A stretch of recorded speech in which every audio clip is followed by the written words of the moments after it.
नमस्कार दोस्तों, आर के एन अकेडमी पर आपका हार्दिक स्वागत एवं अभिनंदन।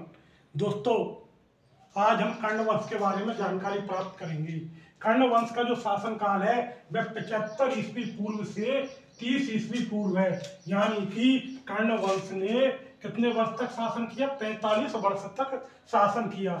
इसके संस्थापक कौन थे? वसुदेव थे। इसके संस्थापक वसुदेव थे तथा इसकी राजधानी पाटलिपुत्र थी।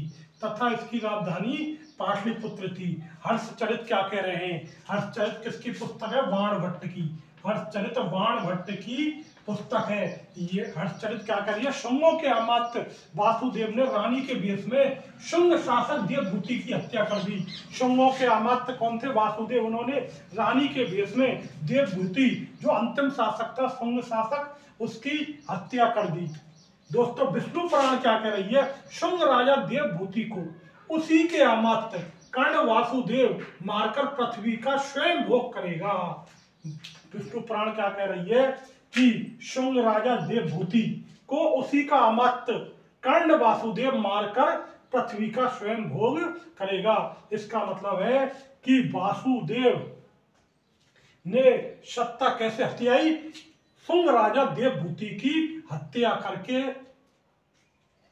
सत्ता हथियाई थी। दोस्तों, कर्ण वंश एक ब्राह्मण राजवंश था। कर्ण वंश एक ब्राह्मण राजवंश था। पुराणों के अनुसार कर्ण वंश में कुल कितने शासक हुए हैं? 4 शासक हुए हैं। कर्ण वंश में कुल 4 शासक हुए हैं। उन्होंने कितने वर्ष तक शासन किया? 45 वर्ष तक शासन किया। पुराण क्या करे? कर्ण वंशीय शासकों को शुंग भृत्य कहा गया है।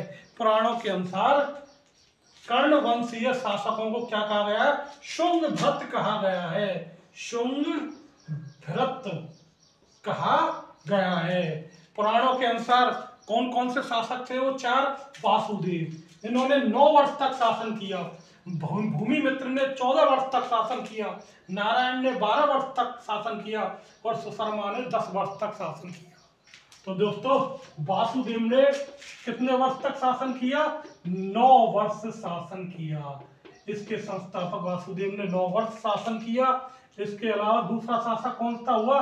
भूमिमित्र। भूमिमित्र ने कितने वर्ष तक शासन किया? 14 वर्ष तक शासन किया। भूमिमित्र ने 14 वर्ष तक शासन किया। नारायण ने 12 वर्ष शासन किया। और अंतिम शासक कौन था? सुशर्मा। अंतिम शासक सुशर्मा था, उसने 9 वर्ष शासन किया। वायु पुराण के अनुसार जो सुशर्मा अपने आंध्र जातीय भ्राता शिमुख द्वारा मारा गया। सुशर्मा कर्ण वंश का शासक था और उसको आंध्र जातीय शिमुख द्वारा मार दिया गया। शिमुख द्वारा मार दिया गया। और शिमुख कौन था? जिन्होंने आगे चलकर क्या है? सातवाहन वंश की स्थापना की। जिन्होंने आगे चलकर सातवाहन वंश की स्थापना की। मगध में शुंग वंश के पश्चात 30 ईस्वी पूर्व मगध का में क्या हुआ? फिर मगध में 30 ईस्वी पूर्व को मित्र राजवंश का उदय हुआ। और मित्र राजवंश को क्या है? शकों द्वारा उन्मूलित कर दिया गया। शकों द्वारा उन्मूलित कर दिया गया। दोस्तों, आज हमने कर्ण वंश के बारे में जानकारी प्राप्त की। नमस्कार दोस्तों।